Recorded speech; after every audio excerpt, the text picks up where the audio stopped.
focusing on what you got going on yourself, what worked for you, what's best for you. A lot of people be so stuck on like watching everything and everybody else or looking at social media all day, and it's like they dictate their life off of what everybody else doing. Right. You ain't gonna get there like that. You know what I'm saying? I saw your Twitter rant about people like being stuck on clout. And how do you feel like you don't succumb to being stuck on like what's popping on social media and stuff like that? I don't know. It's like some shit like it's just in you and it ain't. Right. That shit just ain't in me. You be on there often, or you just don't even really? Everybody be on social media, but it's like y'all know the ones you can look and tell the ones that just they live their life on social media. You know what I'm saying? You know how to like the shit Drake just sitting there around like people having more followers than dollars. And that shit just the honest to God truth. You know what I mean? And some people ain't got the followers yet, but they ain't thinking about the dollars. They thinking about the number of them followers. They want them followers. They ain't even really stuck on the dollars. Like, they want them followers. They want that attention. It used to be called attention. Like, everybody used to want attention. It just translated now to the followers. Everybody want them views and them followers. And it's cool, but goddamn, like, come on now. I mean, them followers do sometimes turn into dollars. Yeah, but at the same time, and shit, some people don't know it.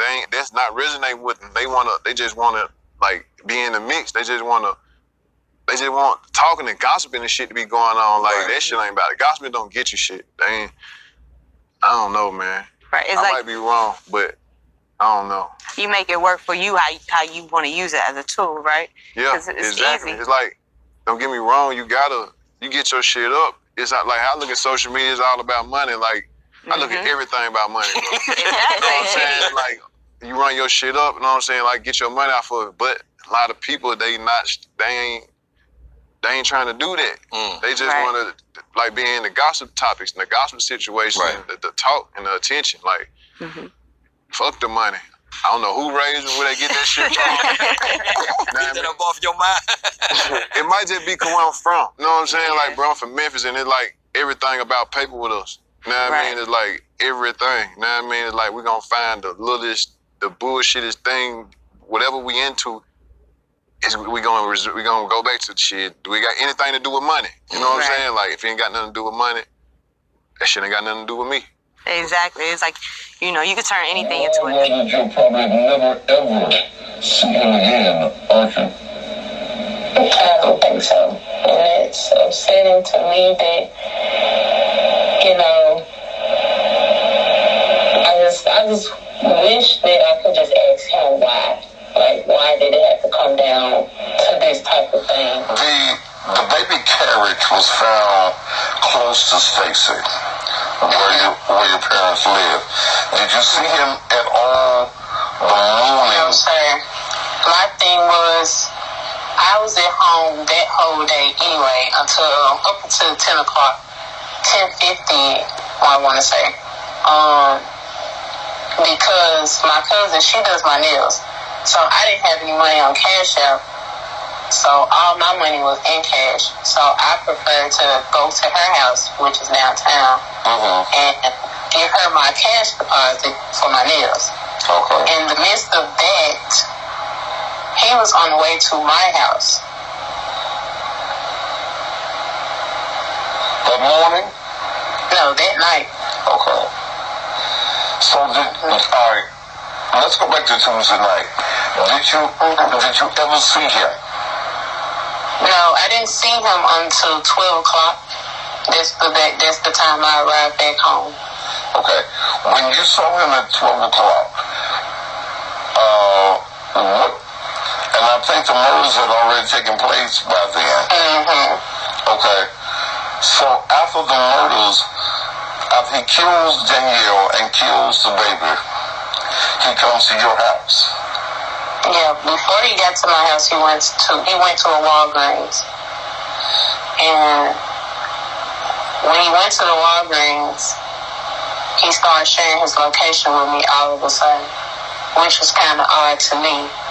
So I was telling him, like, why are you sharing this? Like, you know, and he was telling me that he wanted me to trust him. So I'm like, he wanted you to do what? Trust him. Okay. So when he got to you, What did you all talk about?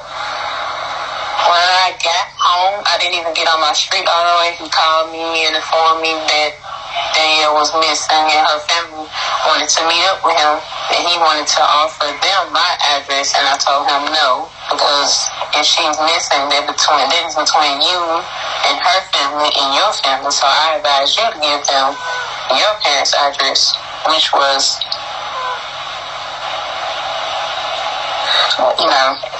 out there. Okay. But why do you think that he wanted to give the family, Danielle's family, your address? Me, personally, I felt that was weird, because why would they come to my house looking, wanting to speak with you if, I don't know, it just was odd to me. And I was like, knowing that she probably, I don't know, it just was weird.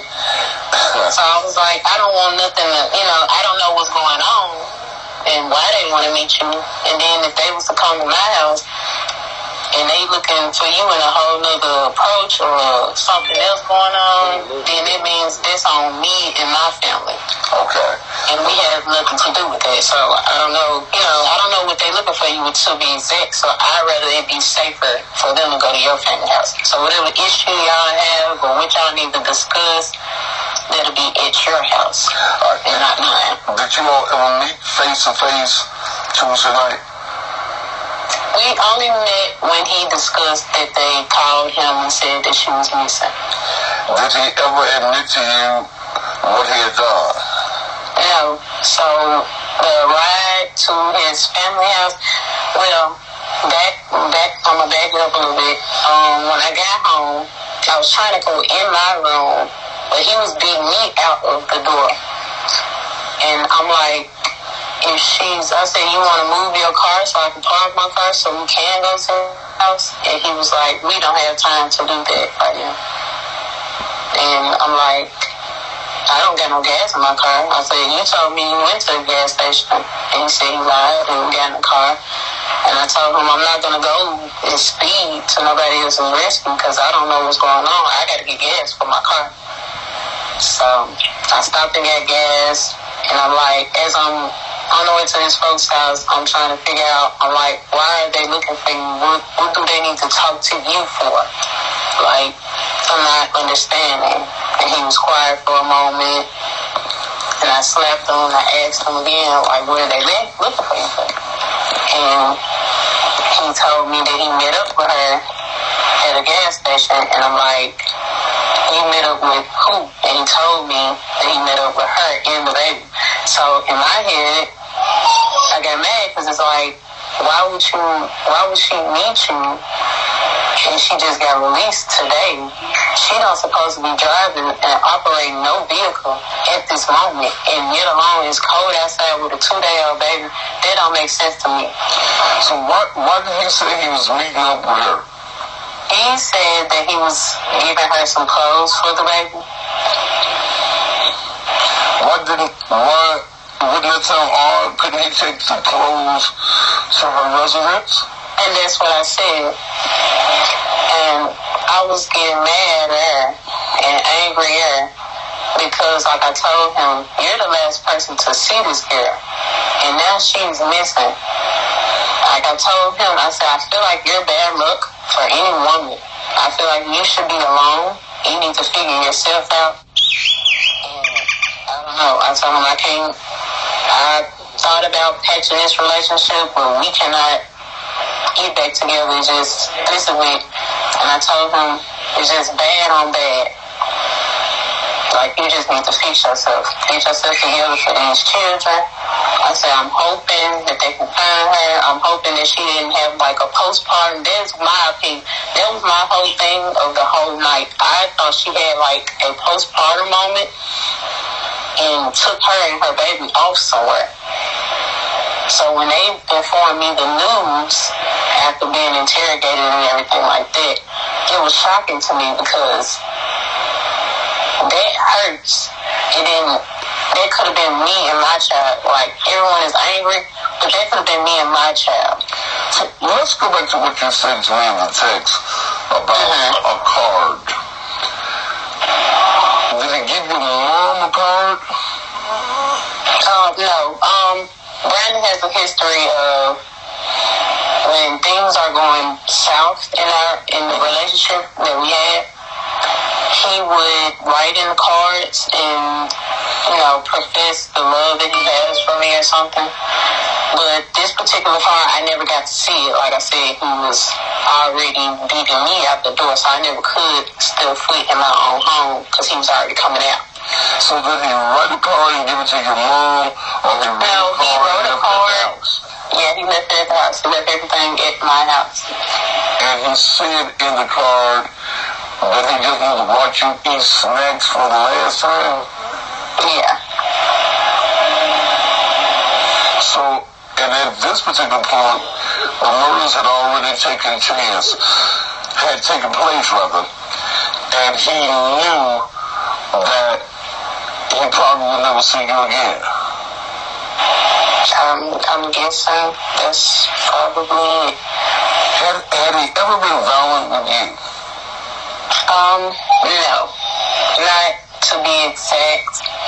He's had moments where he would say something, but I would never take it as serious because I knew I could protect myself with him because I've had history of physical with him before. You've had him arrested or you've called police before? No. Okay. But you've had history of having to protect yourself from him. It was nothing where it was serious, like as far as him wanting to put his hands on me. But he's had but I've never seen him in that way. And when they said that he confessed to that, it was so shocking, and I haven't had any sleep, sir. Because it's still in my head, like, how could you sit here and do this? It's like I've been sitting and thinking, and it's all trying to make sense, but I just hate that it was him. And I really, honestly hate that it had to come to this type of thing. It's still shocking to me because even when he went to his parents' house, and he told them the same thing. Me and his father had a conversation, and it was basically like I said, she's having a moment, and she's probably making a scene of being missing right now. I don't know. But I never thought that, like I said, I never thought he would do something like this. And my mom never thought of that also because of how he wrote in the card. Like she said, it was kind of odd of how he was talking in the card. I never got to see it. So she gave the card to the detectives. Yes, they had a search warrant for my house, in my room. They had to go in there and get things out my room that he had in my room. What did they get out of your room? They got the card. He bought me some snacks, I'm guessing. Roses. And I guess the slides he had on. An extra mag to his gun that he had or something. He bought you roses that night? Yes. He bought you roses in the card? Okay.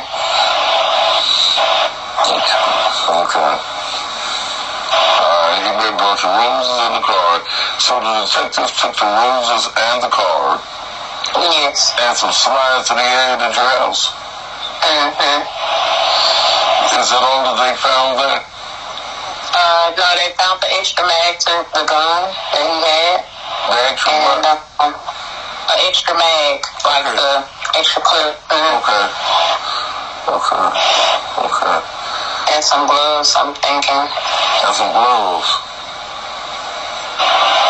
Yeah. Everything is in my phone. I don't have my phone right now. So the police took your phone? They had my phone, they had my car, everything. Your car? If you was listening earlier, he never wanted me to be in his car. So we drove my car to his parents' house. Okay.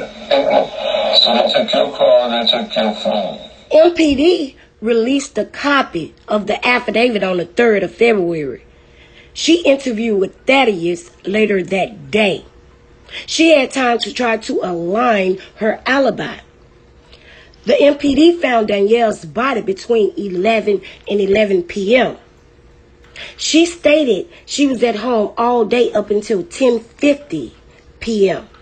and she didn't return home until 12 a.m.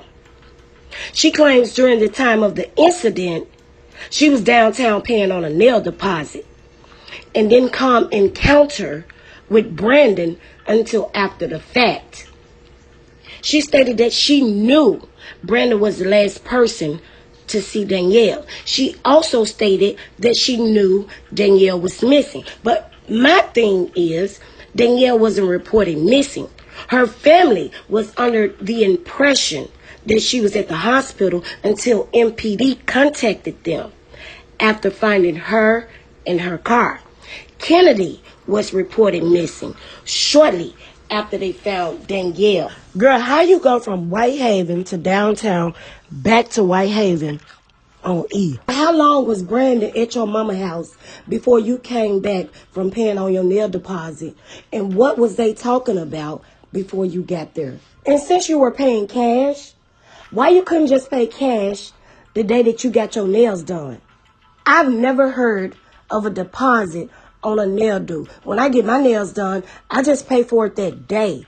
What is the purpose of a deposit? Maybe I need to call around and ask some of my younger kinfolks, like, what is a deposit on a nail do? I've never in my life heard of that. Artisha told Thaddeus that she knew Brandon had issues, but she wasn't threatened by his issues because she knew how to protect herself. But at the same time, she stated that could have been her and her baby. Another thing that sounded strange during the interview is the fact that the police gathered a lot of things from her mama's house via search warrant out of her room. About the extra mag, does that match what was found in her body? And what was the purpose of the flowers, the card, and the snacks? What was that about? Was that some type of after the fact celebration? I don't get that. And the thing about the car seat and where it was found right by the dumpster.